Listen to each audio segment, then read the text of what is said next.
That's fine. I just didn't know if it was some, had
Okay, good afternoon, everybody.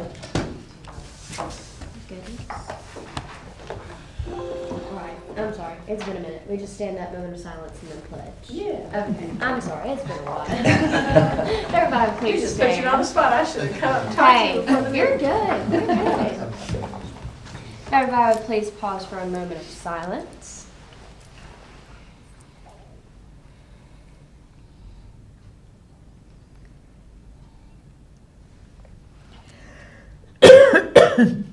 Alright, we would face the flag and say the pledge.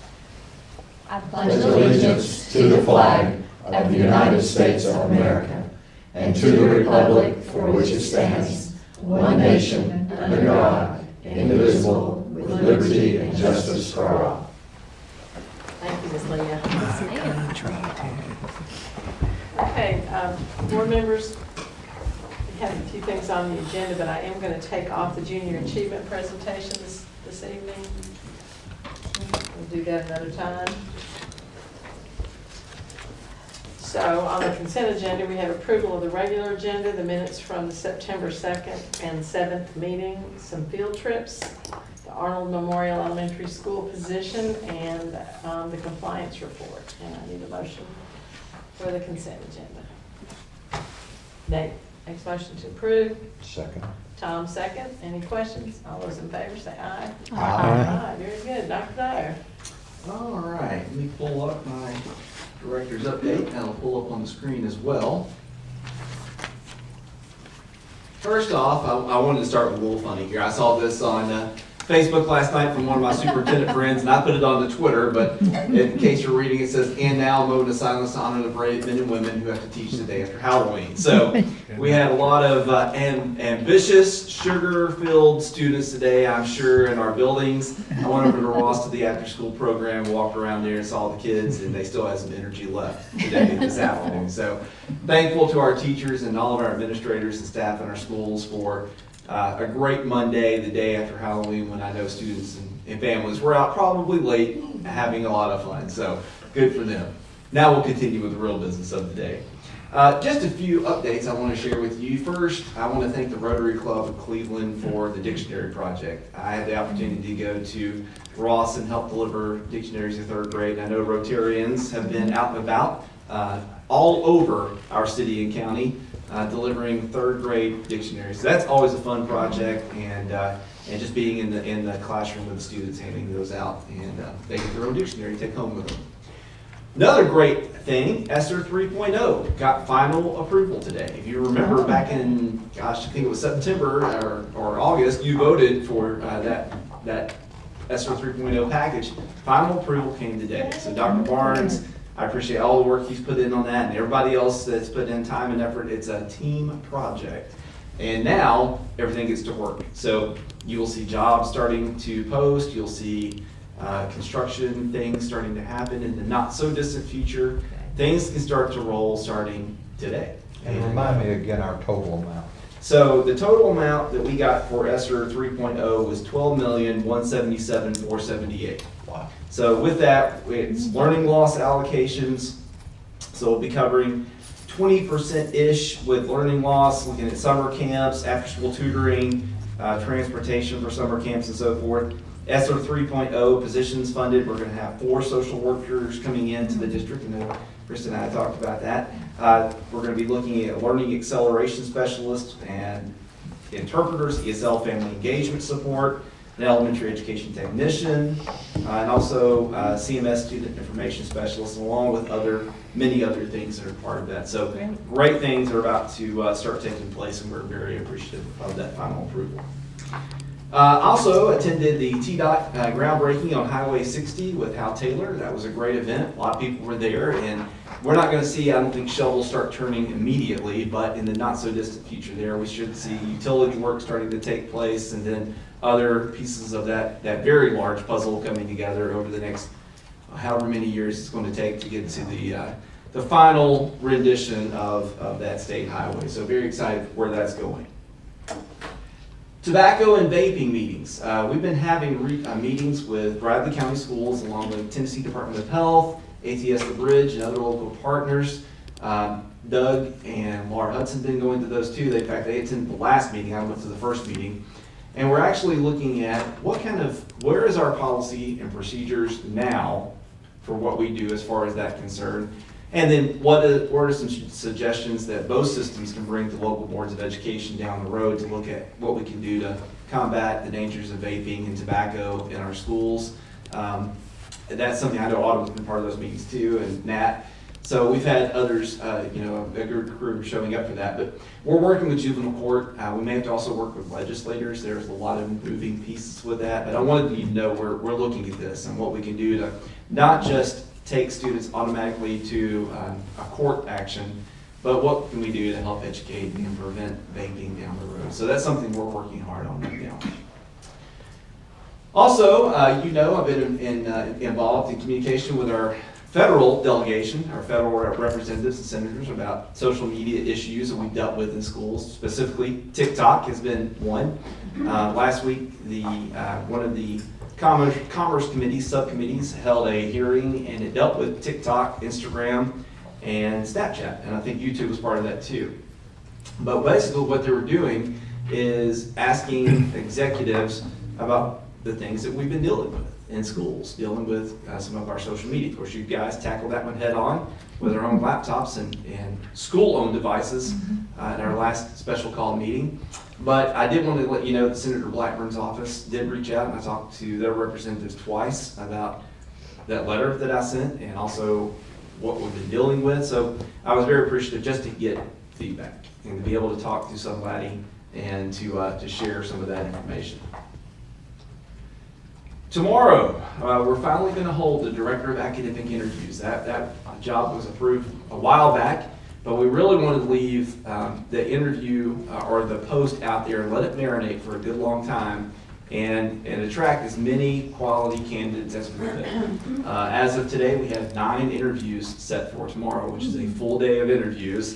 By the end of the day, we'll be really tired, but that's part of it. And my goal is for the following week to have callbacks for anyone I want to bring back for a callback interview, and hopefully by Thanksgiving have a person named and be ready to start that after Christmas. So that's the goal. That's what I'll be working toward. But again, we're going to go through those candidates tomorrow, make sure the right person is interviewed and go through those steps. So I just wanted to let you know that's where that job is right now, and things are moving in a positive direction. On Thursday, we have the Tennessee Association of School Personnel Administrators. Those are the Kelly Kaisers of the state of Tennessee, who will be meeting, and I was asked to present that day, and I'm going to be presenting on a culture of customer service.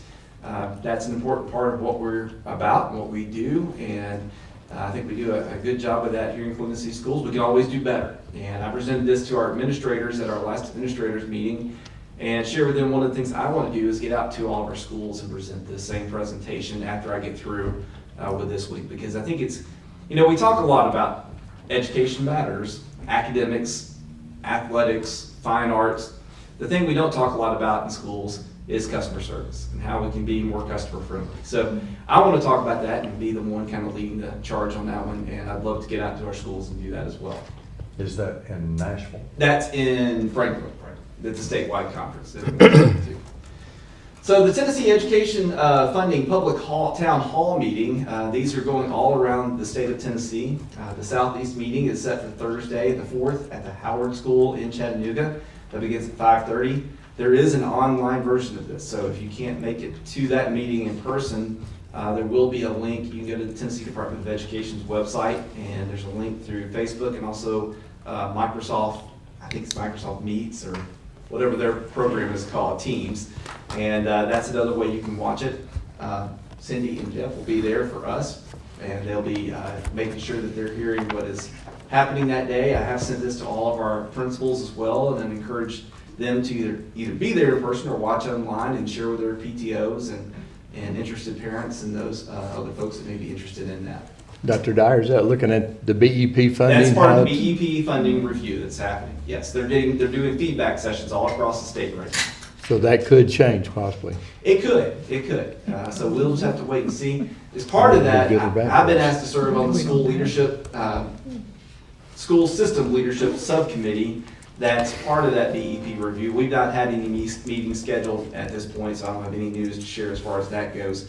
But it'll be interesting just to take a look at it. They may decide, leave it alone, and, you know, it's good as is. And again, there could be some changes that come. So we will take a deep dive into that, and I'll report back anything I learn.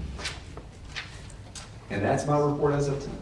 I have a Yes, question. ma'am. I read in the paper about the Candies Creek Park, and I was wondering, where is that located in relation to our school, our elementary school? You know, I have not seen that article, so I could not answer that. I don't know It's if, near Rolling Hills. The old Near golf Rolling course. Hills? Yeah, The old golf course?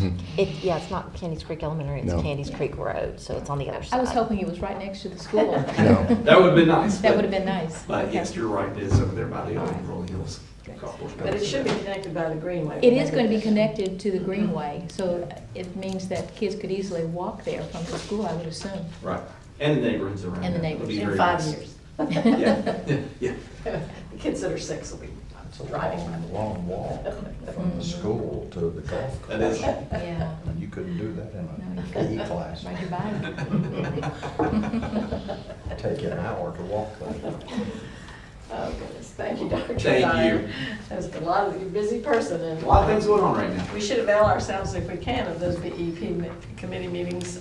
You know, every governor that's come into office has tweaked the BEP, so it'll be interesting to see if they make major changes or just tweaks. As we know, they don't fund every position in our schools, but yet we're required to have those. And then we know ourselves, we put SROs and nurses in our schools that are not funded by the state funds, and that's paid for by local dollars because we think it's important for our schools. So I hope maybe they'll get a more realistic idea of what schools need and fund that. We can only wait and see, I suppose. Okay, I think, so Brian, are you going to do the recognitions here? Yes. So I'm thrilled today to recognize some of our students who have achieved in academics. If you remember, several years ago, we talked about how our AP scholars have increased, how we have more students who have achieved these honors. So I'm going to review just so you know kind of what that means. It definitely is the result of more students testing. But it also is a result of some articulation in our lower grades to cover skills that are needed in AP and actually offering AP classes as freshmen. So we have actually our highest achieving AP course is a freshman course. So our freshmen come in and they do really well. So AP scholars, if they're an AP scholar, they're granted to students who receive scores of 3 or higher on 3 or more AP exams. And our Rater Scholar requires at least 2, so most of our honor students at least take 2 of those AP exams. But this is requiring a score of 3 or higher on 3 or more AP exams. And 3 is considered acceptable credit. Some colleges accept 3, some accept 4, but 3 is that number that a student would aim for in order to feel as if they had achieved at a level as far as advanced placement is concerned. AP Scholar with Honor is granted to students who receive an average score of at least 3.25 on all AP exams taken and scores of 3 or higher on 4 or more. So they up the test and they actually up the score minimum as well. And then we have AP Scholars with Distinction, and that's granted to students who receive an average score of at least 3.5 on all AP exams taken and scores of 3 or higher on 5 or more of these exams. So it's a little tougher to achieve, but we actually have some of those students as well. So I'm going to go through and name them. We have emailed the link to parents and families so that they can watch tonight. And so I'm going to go through. This is the ones I'm going to name tonight are current AP or current students at Cleveland High School. We also have several who graduated. We have about 24 who graduated who are also named different levels of AP scholars. First one is Ben Butry. Ben Butry is a current 12th grader, and he was named an AP Scholar. Gavin Davis is a current 12th grader, and he was named an AP Scholar. Ethan Gallagher is a 12th grader, and he was named an AP Scholar with Honor. Ben Gilliland is a 12th grader, and he was named an AP Scholar. David Giraldo is a 12th grader, and he was named an AP Scholar. Blake Godfrey is a 12th grader, and he was named an AP Scholar with Honor. Will Harden is a 12th grader, and he was named an AP Scholar. Aaliyah Harris is a 12th grader, AP Scholar with Distinction. So she had that 3.5 with 5 AP tests. Grace Longley, 12th grader, AP Scholar with Distinction. Ryan Lovelace, 12th grader, AP Scholar with Honor. Reed Malone, 12th grader, AP Scholar. Kaylee Miller, 12th grader, AP Scholar. Tate O'Brien, 12th grader, AP Scholar with Honor. Rishi Soni is a 12th grader. He's an AP Scholar with Distinction, and he was also recently named a National Merit semifinalist, so really proud of that. Rachel Turner, 12th grader, AP Scholar with Honor. And Paige Wenger, 12th grader, and an AP Scholar with Distinction. So as you can see, and that was just our current students. We also have several, I think it's about 24, who have recently graduated, who were named scholars as well. Wow, that's so impressive. Huge Let's honor. give them a round. Yeah.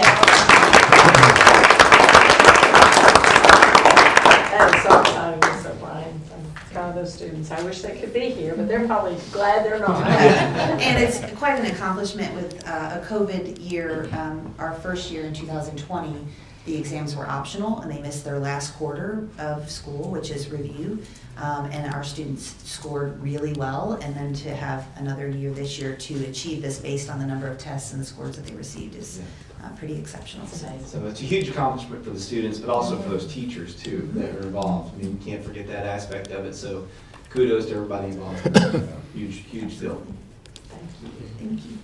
Thank you. While Ms. O'Brien is here, I was just going to bring attention to what you have at your table about Mr. Gluckner at the high school. Of course, we did our visit there earlier, and he wrote everybody a little note, and thank everybody for coming in. Those who were there, the stimulation lab, remember, this is not something you buy off the shelf, it's something that's made at the high school.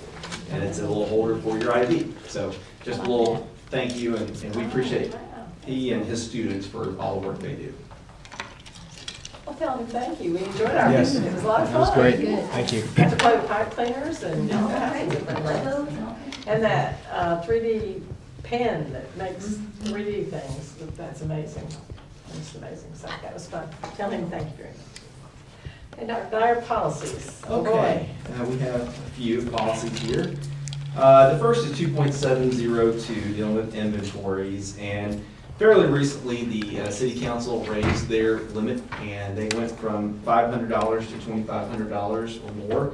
And what we're doing now is adopting this change as well, since the city is our funding source. That's what we use, and we use their rules. We do ask that this policy go retro back to July 1, 2021, like that reported in the notes. That way we can be in accordance with the city council going back to July 1, 2021, if we could make sure that takes place. Well, let's do that motion separately then, so Okay. that will affect all the other policies. So can I hear a motion to that regard, please? So moved. Peggy, second? Second. Or Nate or Tom, either one. All right, are there any questions for Dr. Dyer? All right, all those in favor, say aye. Aye. Aye.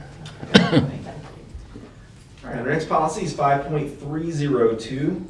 Basically what we've done here is write out some lines or delete some lines that are no longer valid. We have new laws that are in place dealing with maternity leave. So this part that's in here now is no longer valid and is actually covered under our maternity leave policy, which is 5.305. So the part that we're taking out is actually old and is now the new part is covered in a new policy. So we still have maternity leave and we're still doing quite well and meeting all the new laws and regulations, but it is covered in the new policy. Okay. Keeping our schools populated. Yes, we are. Okay.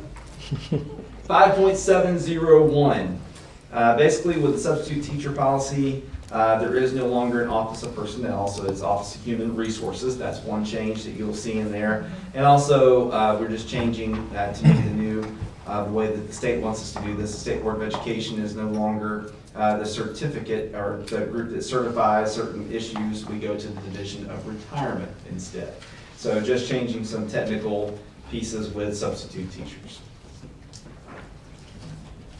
And finally, Director of Schools Recruitment and Selection. I don't want you using this policy anytime soon, but if we do, TSBA has recommended in our Part 4 down there. Right now, we have this listed as a 2/3 vote of the membership of the board selects the new superintendent.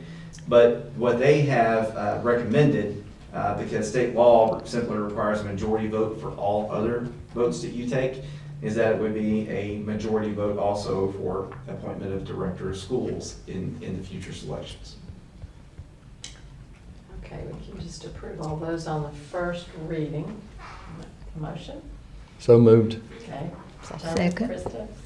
Or Kayla? All right, any questions for any of those policies for Dr. Dyer?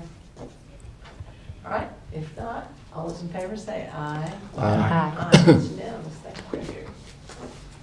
Okay. The resolution opposing partisan elections. So. It's not gonna help.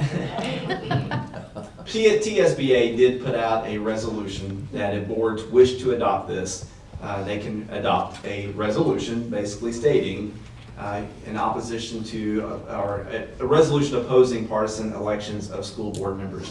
By now, you're well aware of what the General Assembly voted on last week. Of course, this agenda was put together before that vote. So I would leave it to board members to decide what you might want to do here. I said all of you, we're under the city charter. Our city schools is part of the city charter. And the city doesn't have partisan elections, nor does the school board. So I don't know if that affects the city school board or not. And again, it's a choice to do partisan. The county boards don't have to do partisan. So I think we should maybe vote on the resolution and give it to our city council members if it should fall in their lap for them to decide if they want to change the charter or not. Now, this is just me speaking. No lawyer or anything has advised me on this, but I was just thinking through that. We act under the authority of the state of Tennessee. We are constitutional officers, yet we're in existence because of the city charter. So somebody's going to have to sort that one out for us.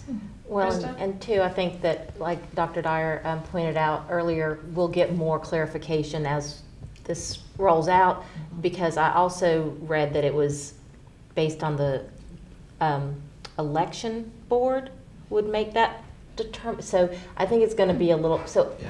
I agree. I think that having something that says where we as a board stand would be helpful, so that if other parties are having to make that decision, we can at least have that on record as where we would prefer that to be. I think that's a good thing to do. Yeah. I would add, if I could, TSBA is holding a webinar on this, I think on Friday. They are. You should have gotten an email today, so you could register for that and watch that.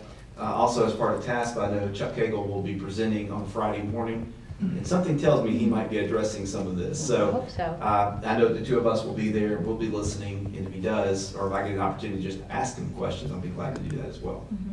That'd be great. I'm sure we'll learn, but I agree with Krista. I think that the board needs to have a say as a board. I know how we all feel individually, but, I don't know how we feel all individually.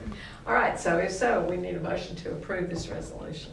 I so moved. Carolyn, I'll Krista? second All right, here we go. Any more questions about the resolution? All those in favor say Well, aye. I got a Aye. question. Okay, Charlie. I don't know if it's worth our time. I mean, they can look all of us up and see how we voted in, last election. I mean, it's public record, so are we gaining anything by doing this? Yes. That's my question.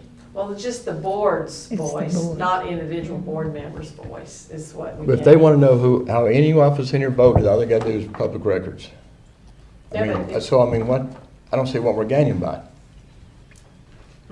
I mean, that's just, I don't know, that's Well, what people have asked me about it, and I know how you voted, Charlie. I mean, they can look any office up. So, I mean, in the right time, Tom and I talked about it. Well, I don't, But how you voted can be different than your party affiliation as a candidate. Could be, In but most theory. times it's not. Well. I don't know, I've been asked that. What we've been. What do you gain by doing this? People have asked me about. What do we gain by opposing it? Yes. Is that your question? Personally, I think what we gain is that the board may be made of all different political parties. We don't ask Right. each other that. We can Right. look it up and I can see it. I can see if you voted Republican, Democrat, or Independent. But the board itself is none of those things. We're independent. Not independent, can't use that word either. We're nonpartisan. And Right. so as a board, we need to have an opinion. So Charlie. I see what you're saying. I just, I've had several calls about it, and what does it accomplish? I said, well, that's a good question, so I'll bring it up. Well, what it accomplishes is give the people who are discussing this an idea of where we stand as a board. Not where you stand as Charlie Cognell or Right. Tom. But even if we send in a signed resolution or whatever, it can still be overridden, and we can, like from Nashville or whatever, and we can be told that we have to We already have declare. been, but whoever makes that determination, if our school system is affected by that. So it may or not, it may or may not overturn anything or change anything. But if our legislators or if our city council think, well, wonder what our board feels like about this. Well, they can look you up and see how you voted, but Oh, that yeah, doesn't that's tell what I mean. them, but that doesn't tell them how the board feels about that. It only tells them how Charlie feels about that. So that, and they may not care, It's just- To me, it's never been a problem for our board to be nonpartisan and for school boards to be nonpartisan, so why are they doing this now? I can see there could be a lot of problems come up if they change it. Well, they did. They've already changed it. Across the state, is most elected officials, everybody knows what they vote in, their party. Statewide, I don't know, I'm just, Not for school boards. There's a few, I think they said there were a few counties or a few school boards where they did let the party affiliation was known, but not, majority know the are number. that way. I don't know Not the in the number. state, though. Across the United States, there's a minority of That's what I school meant, boards yeah. that are elected bipartisan races. Did y'all not get any calls about this? I There's guess a lot several. of reasons, Charlie, everybody can throw out there. Krista and I both had some conversations with Senator Bell.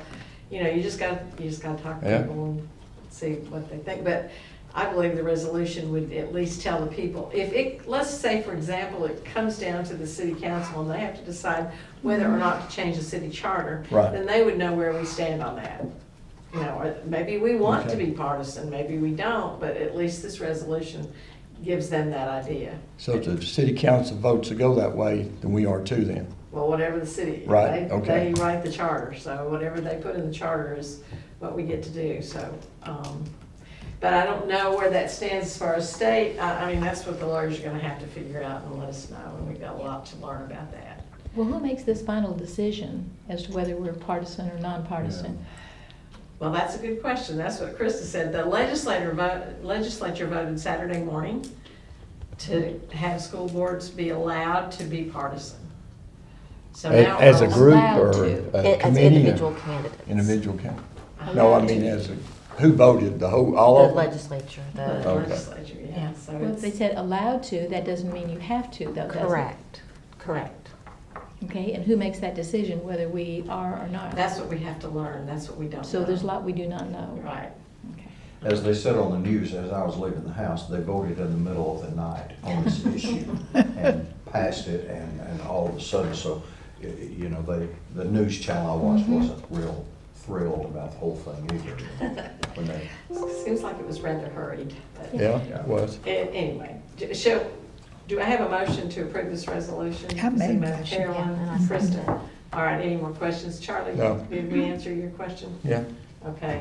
All those in favor say aye. Aye. Okay, it's unanimous. It We'll is- have it in hand if we need is it. Julie gonna type that, and we're individually signing it? Is that the way we're gonna handle this? Yeah. That's what we've done, past resolution. Yes, good idea, Tom. Maybe she'll do that Yeah. before the end of the meeting, right? I- She'll have it for you to sign. Don't leave the meeting until you sign. And I'd like to know, what was the purpose of this? Why are they doing this? I think, there's a lot of different opinions out there about where this could go. I think the Friday webinar would be a great source of information for everybody to Right. listen to. They will record that, so if you can't listen, I know they'll record it and we can make sure you get that later. But I think Friday would be a good source of information. What's the time on that Friday? Noon Eastern time. So we might learn some more on, I wonder if Chuck Hagel's gonna chime in on that webinar. I'm not sure. He is in the morning there, so he very well could. But I'm sure Ben Torres will have a very good read on this too. Yeah. All right, let's move forward then to our COVID plan. What would be wrong Hey, with Dr. not Elliott's going? gonna That's go well, for it on that. I'm not sure, first time I'm in. Hello, Dr. Elliott. Hello, good evening, everybody.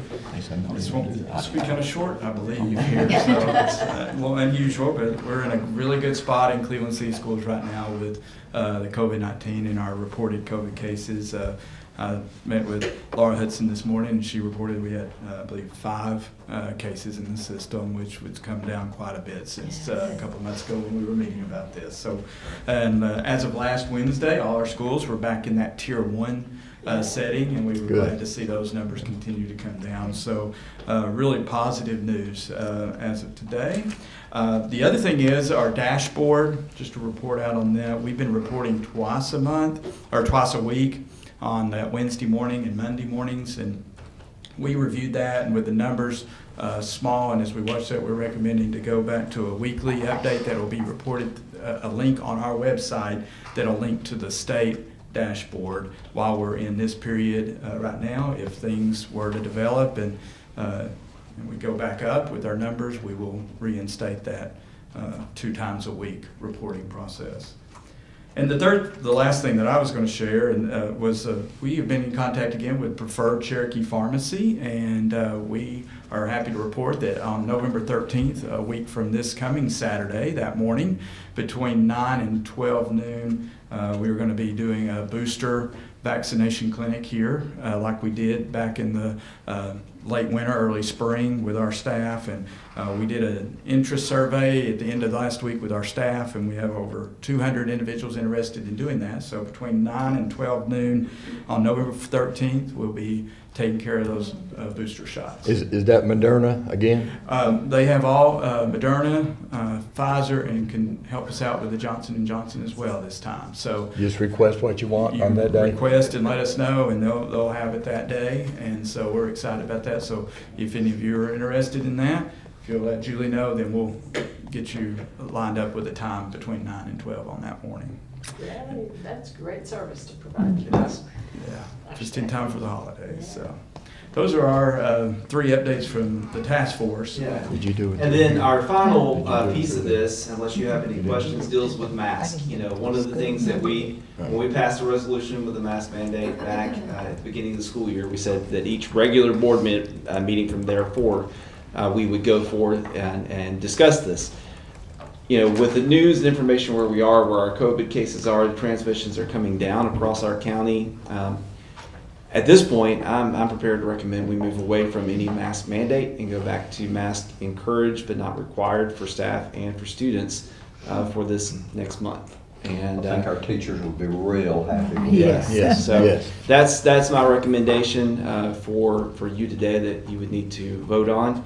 Of course, we do have some new laws dealing with this that came out of the General Assembly's last special session too. I don't have all the details. It's very technical. It came out, so we will have to wait for TSBA and others to weigh in on exactly what this means moving forward. Basically, what I know is what you've read in the newspaper as well. So that's my recommendation for the wearing of masks. Go back to mask encouraged but not required starting tomorrow.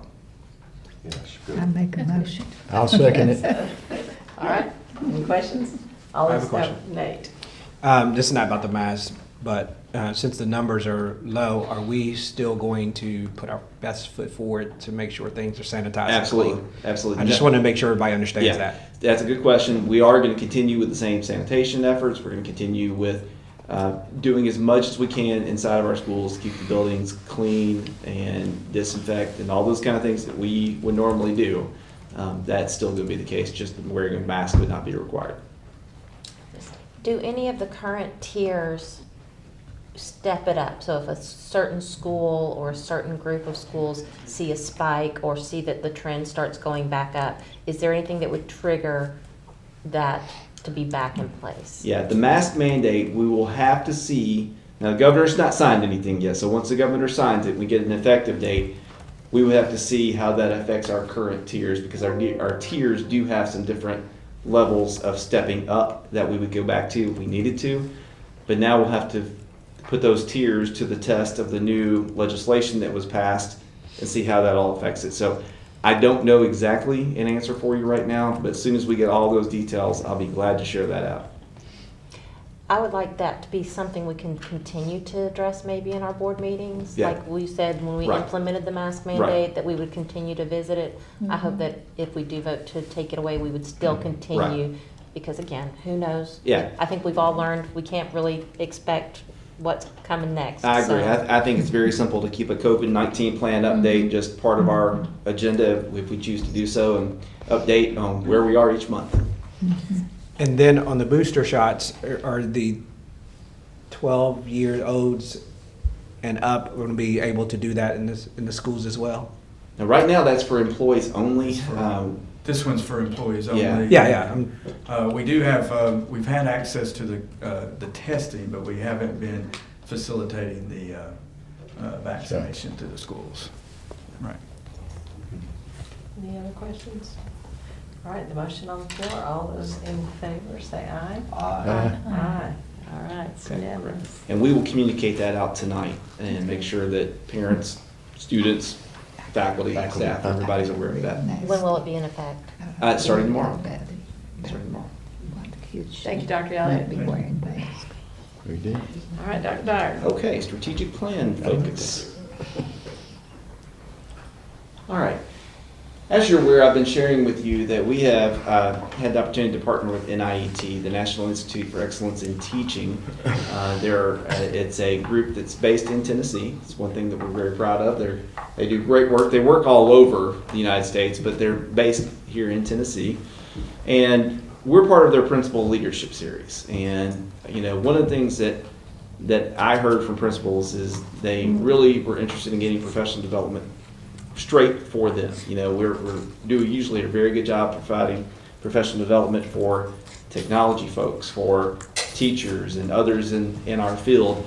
But a lot of times principals don't get something that's directed straight at them. And that's something that I was very keen to look for and did a little research into this, and it's been something we've been able to share with them this year. We're actually spending 8 days together, spread throughout the school year. We did 2 days last May, 4 days during this school year, and then we'll finish with 2 days once school year ends in late May together, with NIET coming in and sitting down with our principals and actually our academic team as well, going through various really important topics. And one of the things we're sharing or working on right now, using our 4 days during the instructional year, is building shared instructional leadership. And what does that look like? How do we do that? And along with that, we have a coach who's also the leader of our sessions coming into our schools, meeting with principals and their instructional team, the leadership team, and looking at what we're doing as far as professional learning communities goes, and how are we using our teacher evaluation tool to really bring out the best in our teachers, and how are we diving into that. So having a lot of good conversations regarding those topics. The topics that we're dealing with specifically under building shared instructional leadership are what's here in the bullet points. Knowing the elements of an instructional core and the connections between each component. How do, English, math, science, social studies, and so forth. What does it look like to be an effective social studies teacher, English teacher, math teacher? And what does it look like in a classroom setting? But also, how do those pieces work together? And how do we connect those dots through our professional learning communities that we have, and other ways as well? Creating and utilizing a leadership team structure that builds leader capacity to recognize instructional rigor, support teacher effectiveness, and make decisions that lead to student success. I mean, that's what we want in the end, is for every student, every single student, to find success in whatever they're attempting to do. Maybe it's Algebra 1, maybe it's CTE course, whatever it might be, we want that success to be there. So what does it look like, and how do we help make those decisions? Because our principals are key in that. They are an absolute key part of making sure that decisions that are made in the classroom setting and so forth. But it's not just on them. It's about also their team, the instructional leadership team made up of teachers, made up of instructional facilitators, made up of RTI folks.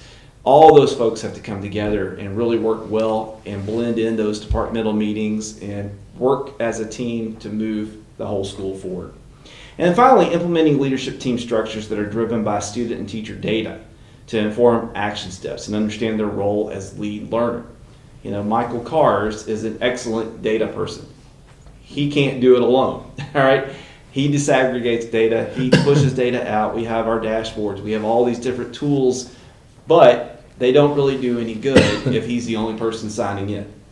So we're trying to make sure that everybody understands what's there and how do you use data appropriately and how do you use data to make decisions in your PLCs and in your, we call them student learning team, but anyway, PLC groups, to make sure that we're making the best instructional decisions we can for whatever grade level, for whatever grade span, whatever subject level. And that takes time and it takes effort.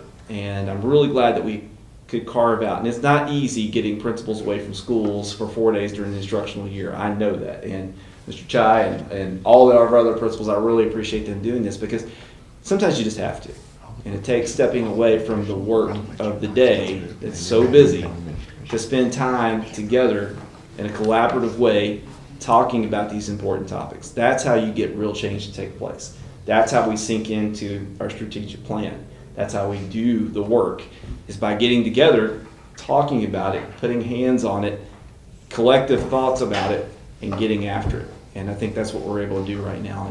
And the sessions have been great. I've really enjoyed sitting in on those. Our next one is actually on Wednesday of this week, and can't wait to get in there and get back at it again. So that's where we are, and that's what we're doing. I just wanted to bring you up to speed on how we're partnering with NIET. They're not telling us necessarily how to do anything, but asking those tough questions that make us think about what's best for Cleveland City Schools and how we make those decisions to move forward.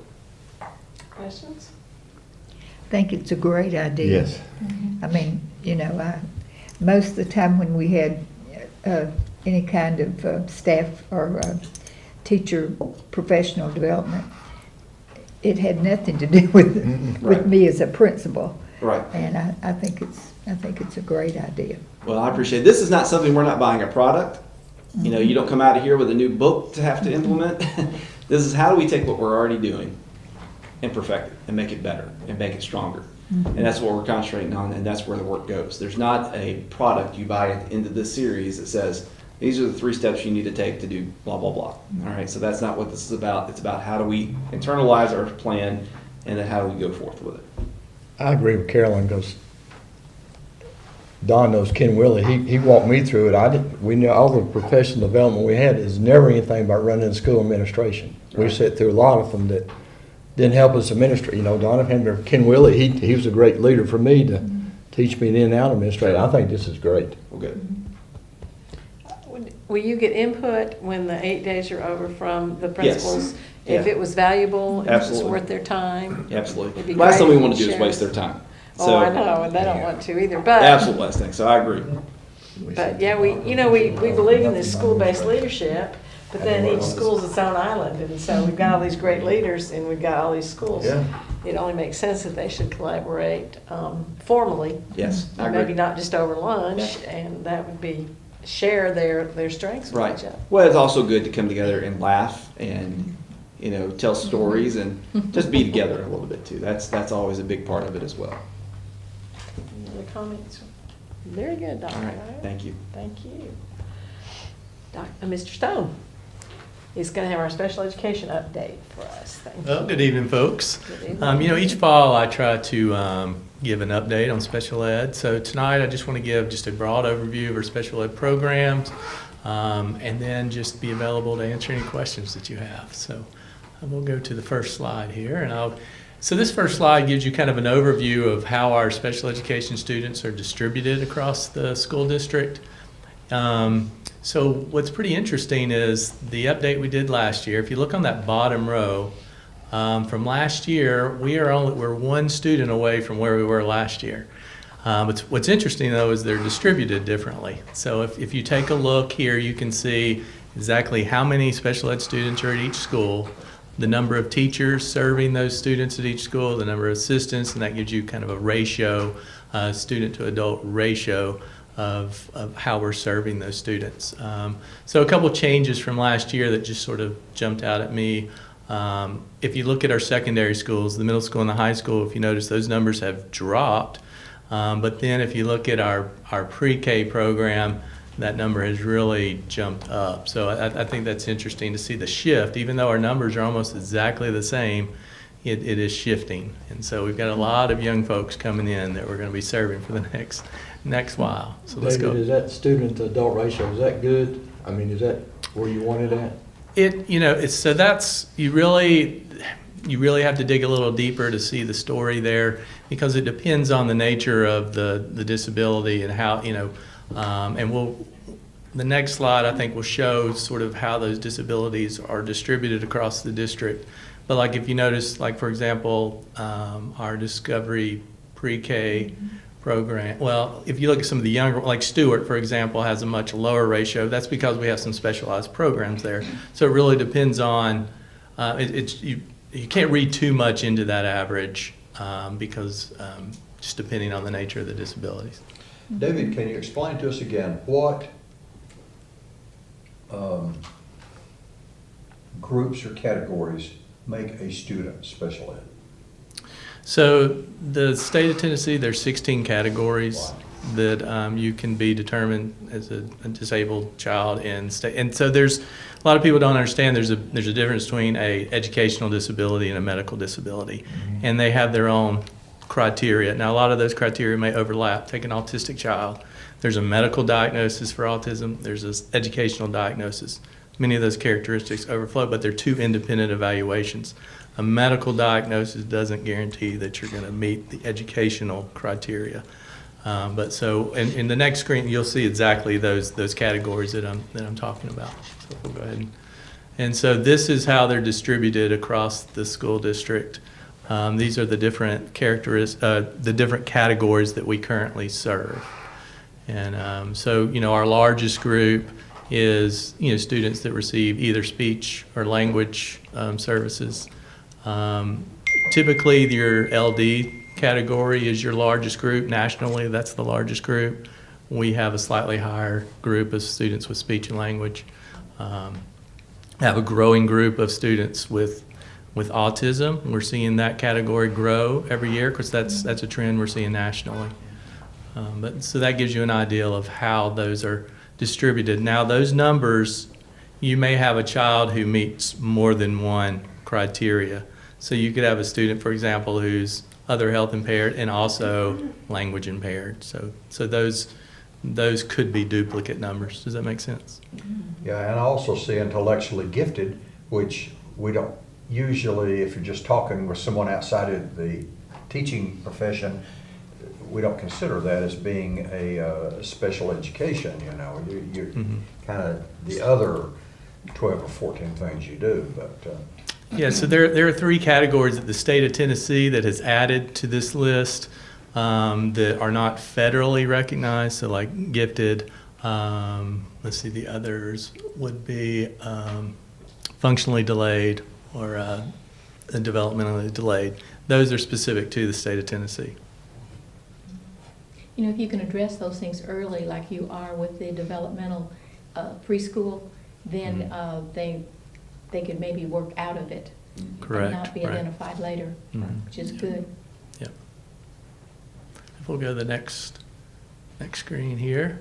And so I wanted to give you an idea of how much our district is investing in serving our special ed students.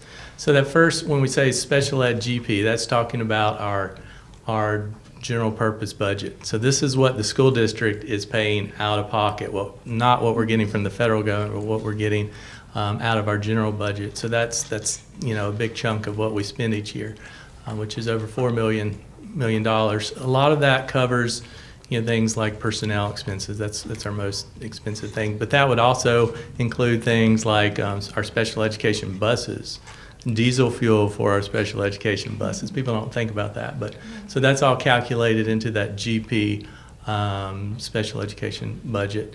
And then we receive from the federal government 2 grants annually, the IDEA Part B, which is basically K through 12.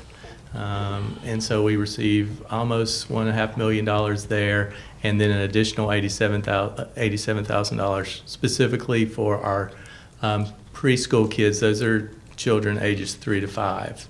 And so that total budget, this is a budget that stays pretty consistent from year to year. which is a little over $6 million that the school district, both locally, state, and federally spends to serve our special education students. If we'll go to the next slide here. In addition to that, we've received some additional funding, and so I want to go kind of break down the 3 grants that we're currently receiving in addition to our the normal funding that we receive. So the state offers a partnership for systemic change.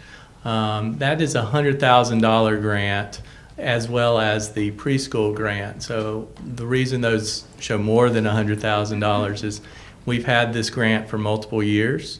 And so there was, for example, the first one, there was $7,557 that carried over from the previous year.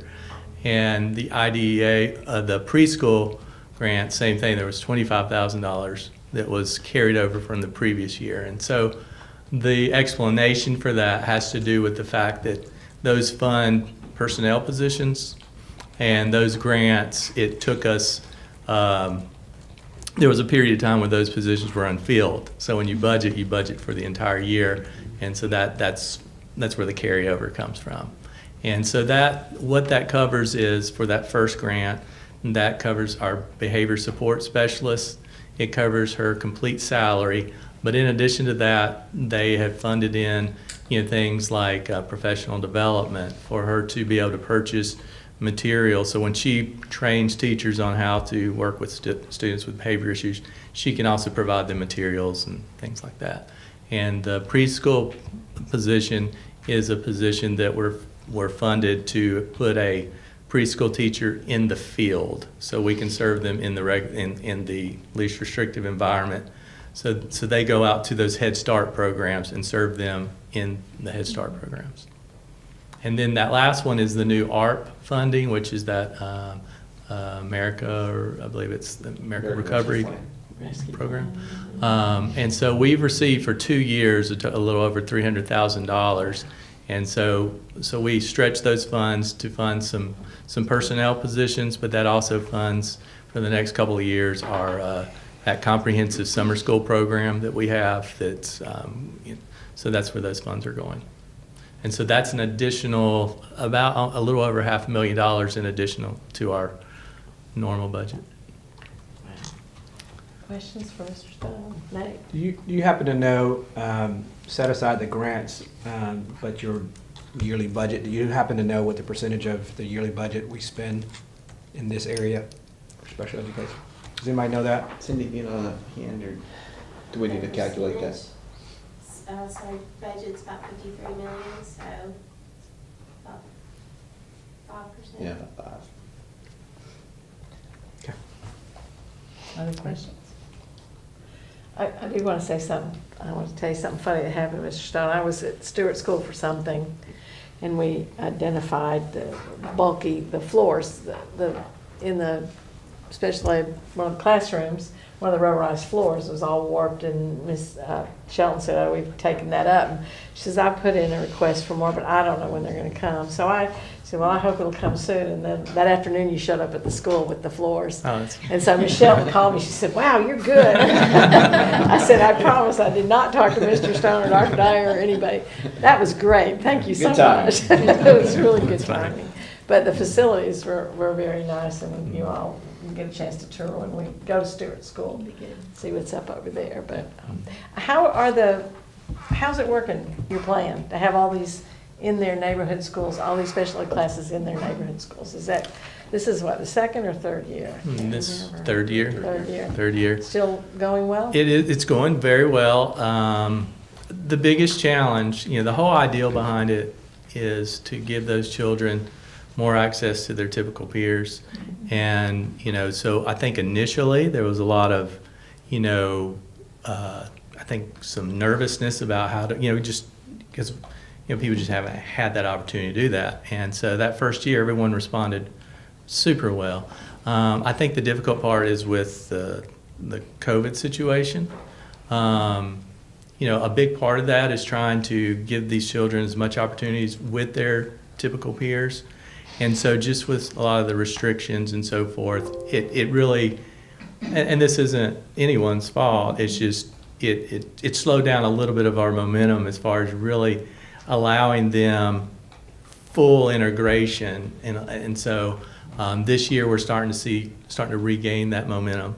I'm really referring to last year. Last year was a real challenge for that whole ideal because we were restricting, mixing groups, and just as part of our, mitigation strategies. And so I'm excited to see that momentum build up, and I think, mindsets have really changed. Everyone's really embracing it, and so I'm excited to be sort of moving again. Huge challenge of the COVID year. Yeah, that was a real difficult everything is. Everything for all students, but our special needs students. Peggy, did you have a comment or question you wanted to make? Well, I was wondering, do you still use peer tutors at the high school to help those kids to integrate into regular classes or be with them and kind of? Yeah, that's one of our, and that's a good illustration of what sort of limited us. Last year was just trying to limit those just with the distancing and all that. So this year we're starting to see a lot of, we're sort of to return back to where we were the previous year. And so, but yeah, that's a very effective strategy. Absolutely, using peers. Because sometimes you'd have a football player who was a peer tutor for one of the students and go to classes with them, and and everybody just helped them to be accepted and to feel part of the class, the cheerleaders, and it was really good. Our student body really has a heart for the kids, for their classmates, and so what we're seeing by integrating them early in elementary school, those relationships just continue to carry into middle school and high school, and That's very cool. Right. I appreciate everything you do. A couple of years ago, when we went to Washington, one of the things that was stressed was, it kept coming up, as to how little the federal government really gives to the special ed program. And what was it? It was, they hadn't raised it in 15 years? 15 or 20 Well, years. since it started, it was supposed to reach 40%, and Right. it got to, 12% maybe? Is the like highest that it's on ever that budget, that IDA Part B, that's the big chunk. That really hasn't changed since, in decades. So, And a few dollars, there were people but not trying much. to get our legislators to understand that how much it needed to We be. spoke to them all about that. And how long ago was that, Carolyn? That was 2 years. 2 years. Yeah, when I was at the AASA governing meeting, we heard from USDOE officials, and one of the things that they're really trying to push is the amount of money we got through ARP. They would love to see continued funding at that level from here out. Now, we all know that takes going through budget hearings and legislation and all those type of things, but that's a desire, is to see that money continue. That still doesn't answer all of it, but it's better than where it has been, so we will see. But I just wondered if by any chance it had raised any at all. Not yet. Any other questions? Mr. Stone? Approximately how many special education full-time teachers do we have in this system?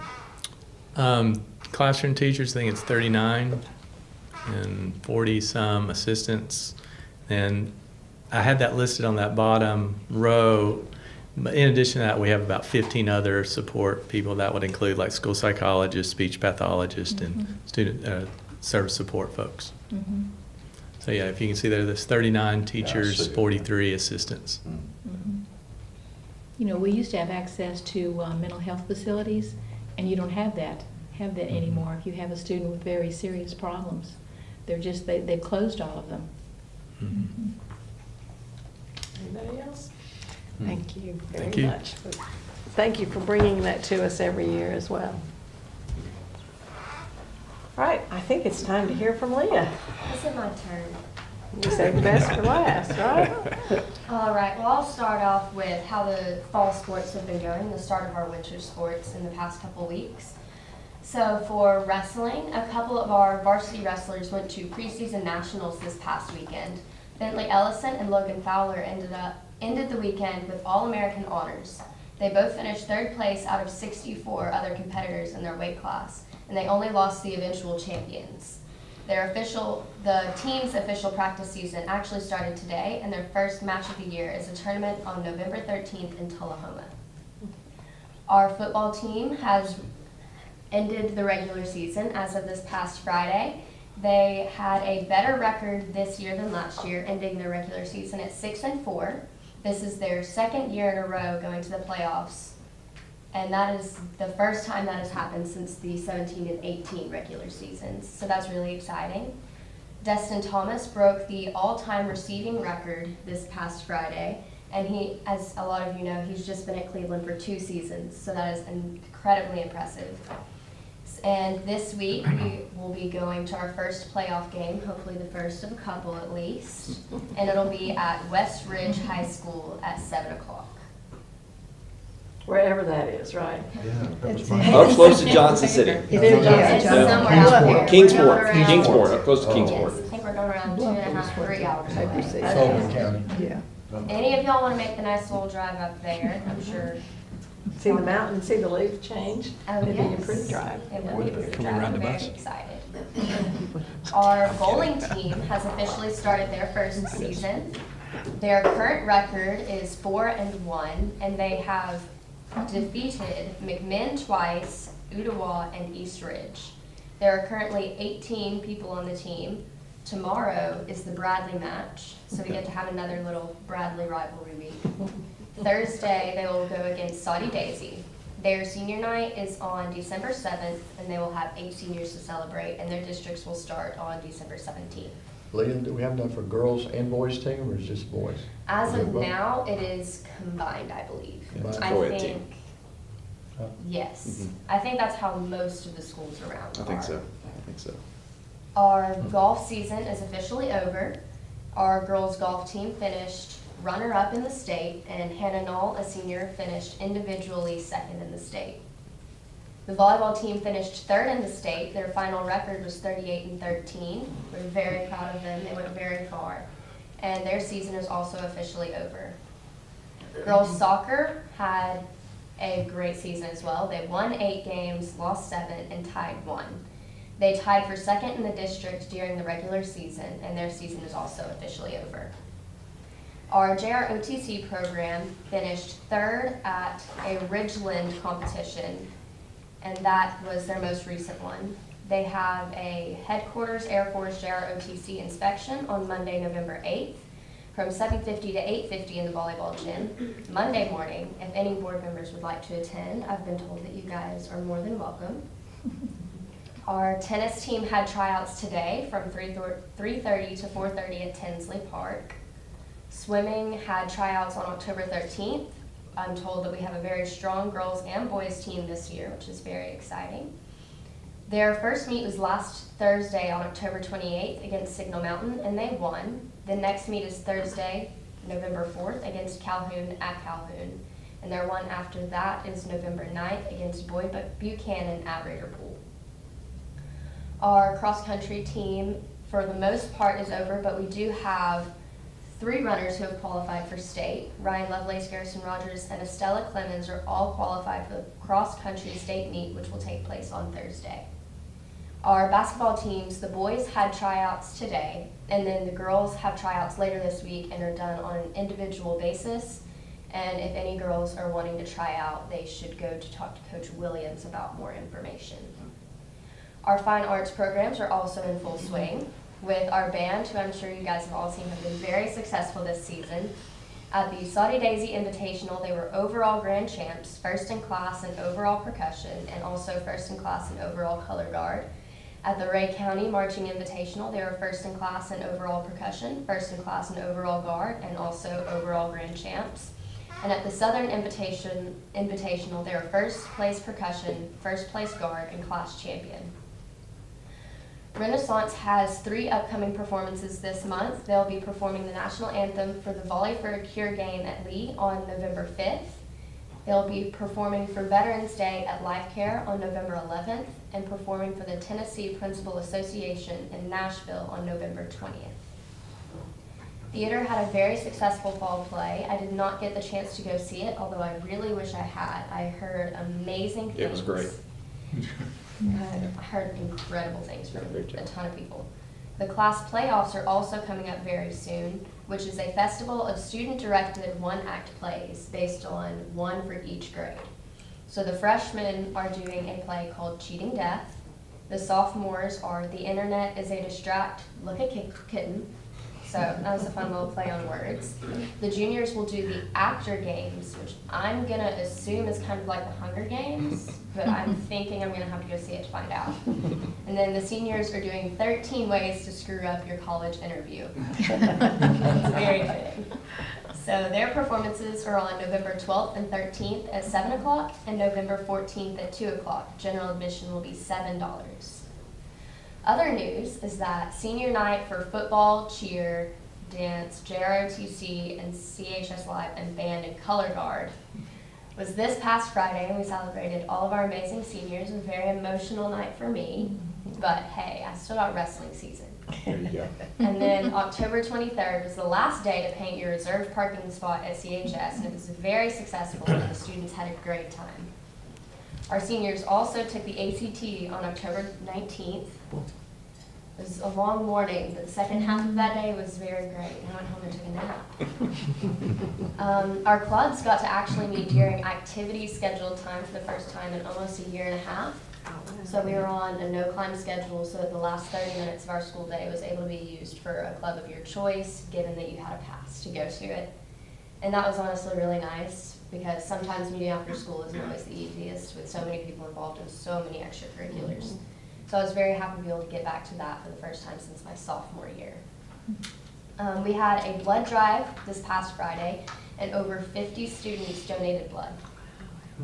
And then as far as information for seniors, the Tennessee Promise deadline was today. So I hope they all got that submitted. And that is what's been going on at Rager Drive. Wow. Wow. Busy place. Oh, It yes, is. all the Great. time. What, Autumn, she's not here, but she told us the percentage of students who are involved in extracurricular club sports in the school. Do you remember what she said? I don't off the top of my head. It was no. pretty I would huge. quote It was, that correctly. Yes. 43%. I mean, it was, and we all know that if students are involved in something, they're going to have a better buy-in Yeah, to absolutely. school. So she gave us that number, and if you talk to her and you remember, Okay, you we will might find out that send number and 'cause get that out. I thought that was pretty awesome. Good. Yes, and then you'll also see of all of the AP scholars that she listed, most of them are in the classes that I take, and a lot of them are also, student athletes or involved in several different academic clubs or have different jobs, and it's very impressive to see a lot of our students achieving such high academic standing while also being highly involved outside of school. That's very impressive. Yes, it is. Charlie? Dr. Dyer and I were there Friday night, and I think it was, help me, Dr. Dyer, it was a football player. His mom was there and sister, and then who was the Marine that showed up? They did not. Oh my God. Do you remember that? I remember. It was so emotional. They didn't know. It was a I girl. think it was I came in sister. right at What the did end of his that. sister- Yeah. So I was not They had here. no idea this Marine was, Autumn's gone, I guess, but Wasn't it his sister? Or? I think his sister, I believe. Yeah. His name was Yeah. Jaden Acevedo. He's very But the nice. mom didn't know Leah, right? And the wow. I don't football, think so. none of them knew. And I she mean, came all walking of us out that there were standing uniform. around were just, like, It was bawling our pretty, eyes out. Yeah. pretty neat It was moment. so cute. You missed that? Yeah. Oh, it was, I came in right after that. it was really good. I mean, they were all. I'm sure it's completely recorded surprised. somewhere on YouTube or Yes. whatever, so. It was really neat. I'm sure CHS Live might have been I bet they broadcasting. did. I bet they did. So I'm sure you can probably find it there. It was very sweet.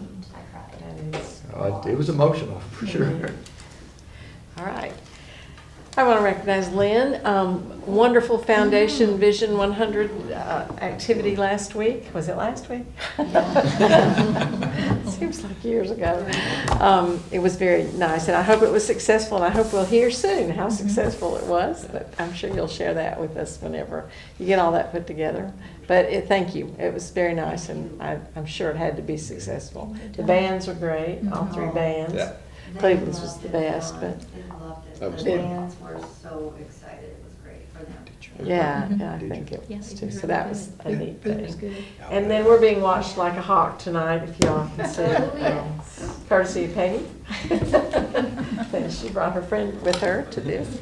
I'll let her explain that if she wants to. Dr. Dyer, do we have anything else? I don't. I do not. Anybody? With that, then, we will adjourn. Have a good evening, everybody. Is everyone going to the leadership